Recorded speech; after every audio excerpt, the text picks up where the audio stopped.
Eu espero que um dia você tenha experimentado a sensação de ler um livro de literatura e sentir imediatamente que nunca mais veria a vida do mesmo jeito. Ao contrário do que muita gente pensa, a literatura serve justamente para isso, para nos deslocar, nos mover, fazer a gente sentir alegria que nunca sentiríamos e também tristeza que nunca sentiríamos. Se isso nunca aconteceu ou você gostaria que acontecesse, aqui estão 8 livros que me viraram do avesso. E esse não é um vídeo de recomendação genérica, tá, gente? São realmente livros que me fizeram rever certezas, que me incomodaram, que me fizeram rever comportamentos e até mesmo pensamentos que eu tinha. Alguns me abriram frestas inesperadas de compreensão e alguns me levaram para becos difíceis de, poxa, Ana, será mesmo que seu pensamento tá correto? Será mesmo que você sente isso, pensa isso? Então me fizeram refletir de fato. O primeiro livro foi O Genocídio do Negro Brasileiro, de Abdias Nascimento. Esse livro não é uma leitura fácil, não é uma leitura leve, definitivamente. Ele denuncia com muito rigor e com muita precisão que essa marginalização da população negra não é um acidente, não é algo que foi acontecendo, mas sim um plano muito bem estruturado. E ele mostra como essa história oficial do Brasil foi construída a partir do apagamento de muitas histórias, de muitos fatos também, e isso me fez pensar de como que a gente estuda história no geral, né, na escola e etc. E não só dizer que a visão da escola está errada, mas sim de contrapor visões diferentes. Então a gente tem o mito da democracia racial, a gente tem, por exemplo, Gilberto Freire, que pode ser contraposto com Abdias Nascimento. Não é que um esteja certo e o outro esteja errado, mas sim que existem visões que pode complementar e que pode te dar um panorama muito maior da história. Mas o que me marcou profundamente foi como a gente olha, a gente fala da questão racial com um certo afastamento, como se aquilo que passou não acontecesse mais e ainda acontece. Não é à toa que a gente ainda vê histórias de pessoas trabalhando em condições de escravidão. E aqui o Abdias traz um trecho muito interessante. Tal ciência, em geral, usa o afro-brasileiro e o africano como mero material de pesquisa, dissociado de sua humanidade, omitindo a sua dinâmica histórica e as aspirações de sentido político e cultural do negro brasileiro. São estudos de vista curta, em geral considerando os povos africanos e negros como interessantes e ou curiosos. Tais estudos veem o negro apenas na dimensão imobilizada de objeto, verdadeira múmia de laboratório. Então Abdias nos obriga a entender que muitas vezes a gente estuda o negro como uma caixinha com diversas características e isso torna algo exuberante, algo exótico e por isso interessante de ser estudado. E esse livro me deu muita humildade, até eu diria humildade intelectual, de olhar para as coisas que eu estudei, de olhar para as coisas que eu achava e revê-las e entender de uma forma melhor como que eu posso contribuir para tornar o meu estudo muito mais profundo e muito mais até mesmo dialético. Eu terminei essa leitura respirando fundo, porque de fato não é um livro leve, mas também muito mais atenta a como que eu estudo e como eu me enxergo também. Um outro livro que mexeu profundamente comigo foi O Olho Mais Azul, da Toni Morrison, e eu já falei desse livro aqui. A gente acompanha a Pécula, que é uma menina negra nos Estados Unidos, que o sonho dela é ter olho azul, porque ela percebe que as mulheres brancas são mais desejadas, as mulheres brancas têm mais sucesso, e para ela seria muito mais fácil se ela tivesse olho azul, porque ela também teria mais sucesso, porque ela também seria mais amada, podemos assim dizer. E aqui está um trecho. Tinha ocorrido a Pécula havia algum tempo que se seus olhos, aqueles olhos que retinham as imagens e conheciam as cenas, fossem diferentes, ou seja, bonitos, ela seria diferente. Tinha bons dentes e o nariz pelo menos não era grande e chato, como de algumas garotas que eram consideradas tão bonitinhas. Se tivesse outra aparência, se fosse bonita, talvez Cholly fosse diferente, e a senhora Bradlove também. Talvez eles dissessem, ora, vejam que olhos bonitos da Pécula, não devemos fazer coisas ruins na frente desses olhos bonitos. Olhos bonitos azuis, olhos azuis grandes. Corre, Jeep, corre. Jeep, corre. Alice tem olhos azuis. Jerry tem olhos azuis. Jerry corre. Alice corre. Eles correm com seus olhos azuis. 4 olhos azuis. 4 bonitos olhos azuis. Olhos azul do céu, azuis como a blusa azul da Sra. Forrest. Olhos azuis como hipómeias. Olhos azuis de Jerry e Alice do livro de histórias. Toda noite, sem falta, ela rezava para ter olhos azuis. Fazia um ano que rezava fervorosamente. Embora um tanto desanimada, não tinha perdido a esperança. Levaria muito, muito tempo para que alguma coisa maravilhosa como aquela acontecesse. A genialidade de Morrison mostra que o racismo não é só aquela coisa explícita, mas ele vem através da estética, através de escolher isso e não aquilo, entende? E naquela época as pessoas escolhiam as mulheres brancas, as mulheres de olhos azuis, de nariz fino, e não é à toa que isso se reflete até hoje. As pessoas querem ter o nariz fino, a boca fina, o cabelo loiro, os olhos azuis. Muita gente tem mudado as cores dos olhos aí e etc. Então, não é de agora. A gente está se assustando agora porque está muito mais fácil, está muito mais comum, as pessoas estão fazendo mais, estão conseguindo ser do jeito que elas querem ser ou do jeito que falaram que elas deveriam ser. Então, é muito comum a gente ver essas mudanças de estética e tal. Quando você fala da mulher negra, o assunto ainda é mais profundo, porque uma mulher negra brasileira que sai do Brasil, até hoje, é vista como uma pessoa que está indo se prostituir.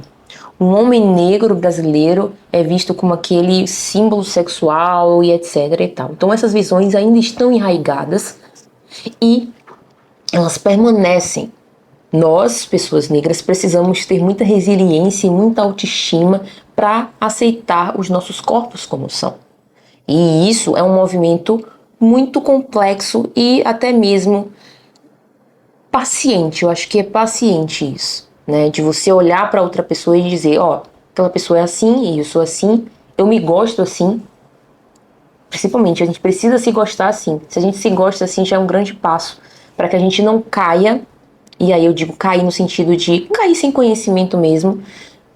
Eu deveria ter um nariz mais fino, eu deveria ter uma boca mais fina, se meu olho fosse maior, se meu olho fosse azul, etc. Aqui a Pécula é uma criança, e essa criança já foi exposta a diversos pontos de racismo que a fizeram desejar ter um olho azul. Então a gente também precisa entender nossas crianças e protegê-las nesse sentido também, tá? Então o ponto principal desse livro é entender que a opressão não vem só de fora para dentro, vem também de dentro para fora com a nossa autoestima. E aí eu nunca mais olhei para um padrão estético com tanta inocência assim, né? As Aventuras de Huckleberry Finn veio para mim como um contraponto. A gente tem uma narrativa irônica, divertida, gostosa de ler, mas a gente também tem uma crítica muito óbvia, e eu digo óbvia no sentido de a gente perceber facilmente uma crítica muito grande à escravidão nos Estados Unidos, na época que os Estados Unidos eram um país escravocrata e que os negros eles se fugiam, eles eram capturados e enfim, escravizados. Aqui nós temos a relação do Huck e do Jim, e um certo dia o Jim vai fugir com o Huck, e o Huck ele tem medo de ser descoberto, porque se ele for descoberto junto a um escravo foragido, ele também é preso. E aí uma certa vez o Huck sai e ele vai encontrar um homem que pergunta: você já viu um escravo foragido assim? Então estão dando $300 e tal. Aí o Huck fala: caramba, então já sabem que o Jim fugiu, eu tenho que me defender. Ele escreve um bilhete com todas as coordenadas de onde o Jim tá. E aí ele tem uma epifania, e a gente vê nesse trecho aqui. Por fim, lembrei daquela vez que salvei ele contando para os homens que a gente tinha varíola a bordo, e ele ficou tão agradecido e disse que eu era o melhor amigo que o velho Jim já tinha encontrado no mundo, e o único que ele tinha agora. Aí aconteceu de eu olhar ao redor e ver aquele papel.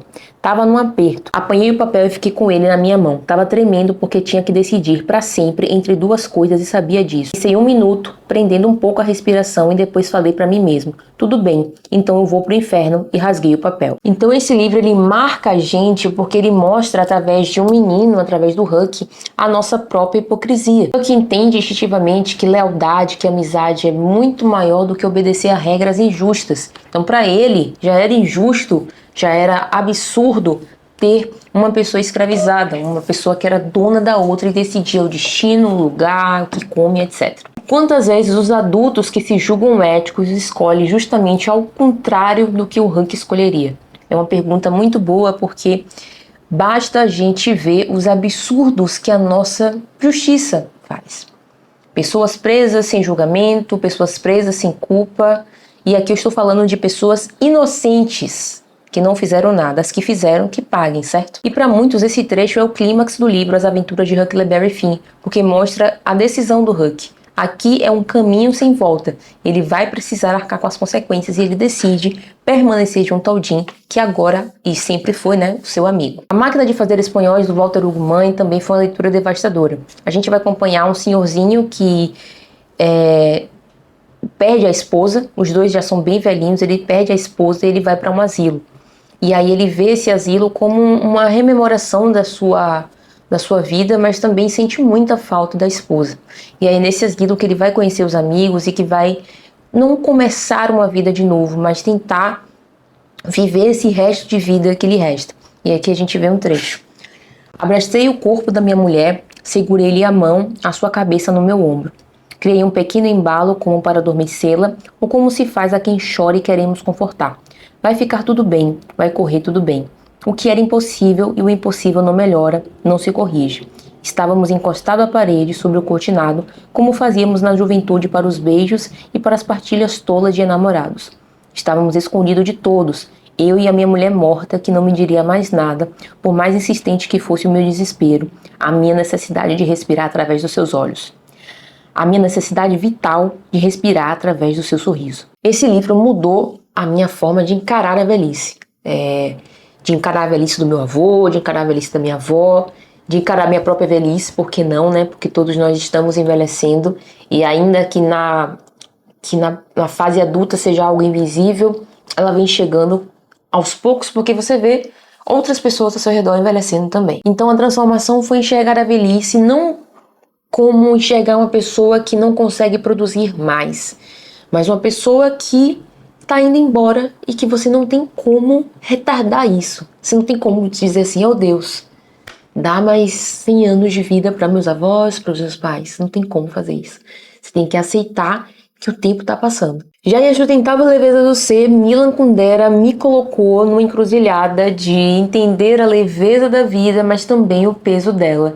E um trecho emblemático é esse aqui. Para Sabina, viver na verdade, não mentir nem para si nem para os outros, só é possível se vivermos sem público. Havendo uma única testemunha de nossos atos, adaptamos-nos de um jeito ou de outro aos olhos que nos observam, e nada mais do que fazemos é verdadeiro. Ter um público, pensar num público, é viver na mentira. E isso me lembrou definitivamente todos os influenciadores. Por quê? Porque eles postam muito a vida real, eu sou muito real, olha aqui a minha rotina, mas não é só simplesmente você chegar aqui e filmar, isso não existe, não existe. Existe um planejamento por trás, porque todas as pessoas, de certa forma, cometem erros, falam besteira, e se um influenciador fizer isso, acaba a carreira dele. Então tudo aquilo ali é arquitetado. Pode ser mais ou menos arquitetado, mas ainda assim é arquitetado, porque uma pessoa que está nos observando, a gente de fato muda o comportamento. Veja, por exemplo, que você muda o seu comportamento quando tem uma câmerazinha e tem lá escrito, você está sendo filmado, sorria, né? A gente muda isso, a gente para de mexer no nariz, a gente para de coçar a axila e tal, então o nosso comportamento muda. Por que o comportamento dessas pessoas da internet também não muda? Então, é pra gente ter um pouco mais de cuidado de entender se aquela blogueira ela é super verdadeira. Então tá bom. E você tá dando dinheiro pra ela, mas whatever, o dinheiro é seu mesmo. O Kundera também me mostrou que nem sempre essas escolhas livres são tão livres assim, porque carregam o peso da escolha, mas carregam o peso também de toda a bagagem que eu tenho. Será que eu escolhi tão livremente mesmo? Será que eu sou tão livre para escolher? Ou onde eu nasci, como eu fui criada, o que é que eu penso, o que é que eu gosto, também influenciam. Esse peso dessas nuances também me influencia a escolher. Então essa liberdade absoluta para mim foi mais uma vertigem do que qualquer coisa. Eu entendi que nem sempre eu vou estar tão livre assim como eu acho que eu estou. E esse livro é maravilhoso para a gente entender isso através dos personagens, né? Então tem um carinha que nunca se apaixonou e ele acha que ele é livre para poder escolher isso, até que chega uma pessoa que de fato mexe com as suas estruturas sociais, né? Eu não poderia deixar de falar de Crime e Castigo, que foi um dos livros mais claustrofóbicos que eu li na minha vida. Isso porque eu realmente mergulhei na mente do Raskolnikov, naquela mente perturbada, doentia, e isso me fez sentir presa na própria mente do Raskolnikov. Então o que mais me chamou a atenção não foi a cena do crime, definitivamente, mas foi o depois, de como que ele interpretou, de como que ele lidou e de toda a psicose que teve depois disso. E esse livro mudou um pouco a minha visão, né? Apesar de não ter nem sempre a justiça para poder julgar, o próprio julgamento, o auto-julgamento também é importante. Ficções de Borges me deu a certeza de que a literatura não precisa necessariamente reproduzir a realidade. E isso fez com que eu abrisse a minha visão para outros tipos de história. Isso porque Borges vai criar histórias com espelhos infinitos, bibliotecas que não existem, narrador que desaparece. E quando você entende isso e se permite a isso, você mergulha em histórias que você jamais mergulharia. Então a lição que Borges me deixou foi: Ana, não se limite. Não se limite ao que você gosta, explore outras narrativas e entenda que nem sempre a ficção vai exprimir a realidade, que nem sempre a literatura vai exprimir a realidade, mas que nem por isso uma história vai ser ruim, uma história vai ser louca demais, entende? Então essas narrativas que não exprimem a realidade, elas podem de fato ser mais realistas do que uma narrativa dita realista. Por fim, o design como storytelling da Ellen Lupton parece destoar da lista, né, de ficções, porque se trata de um livro muito mais voltado para design e é a área que eu trabalho hoje em dia, mas esse livro me fez perceber uma coisa que eu já vinha percebendo quando eu fazia meu trabalho e está nesse trecho aqui. As emoções têm um papel crucial no raciocínio e na apreciação ética. De acordo com a filósofa Martha Fassi Nussbaum, emoções não são apenas o combustível que alimenta o mecanismo psicológico de uma criatura racional. Elas são partes altamente complexas e desordenadas do próprio raciocínio desta criatura. Emoções são mais que sentimentos internos. Elas são respostas ativas e incorporadas a pessoas, lugares e eventos que encontramos no mundo ao nosso redor. Então, o livro me mostrou que quando eu estou lendo não só um livro de teoria, como é este caso, mas um livro de literatura, as emoções que estão ali são mais que sentimentos internos, são de fato algo que aquele livro está exprimindo. Aquela emoção não é fictícia. Eu realmente me emociono, eu choro, eu sorrio, eu dou gargalhada, e isso é o poder de um bom livro. E é esse o poder de uma boa narrativa, quando ela te toca profundamente. E para uma narrativa te tocar profundamente, ela tem que estar conectada com você e você se conectar com ela. E é claro que nesse caso do design como storytelling eu apliquei isso na minha vida, né? Nos produtos que eu crio, nos produtos que eu administro, nas coisas que, nas decisões que eu tenho que tomar diante de um produto, diante de um problema, porque tudo isso vai gerar emoções diferentes para o usuário. Esses 8 livros me obrigaram a ver o mundo de uma maneira diferente, seja com Abdias do Nascimento, para eu entender como que a história vem sendo contada, até Huckleberry Finn, para a gente entender como que o menino pode nos ensinar tanto através de uma história de aventura. Então todos esses livros trazem um aspecto diferente para fazer a gente pensar e me fizeram pensar também. A leitura, no final das contas, não é só terapia e nem só passatempo. É uma forma de destruição criativa. Esses 8 livros me destruíram profundamente e eu agradeço por isso. Esse foi o vídeo de hoje, eu espero que você tenha gostado. Se você gostou, se inscreve no canal, deixa o seu like e não esquece de conferir esse videozinho aqui em que eu falo que quantidade não tem a ver com qualidade. E eu te vejo no próximo vídeo.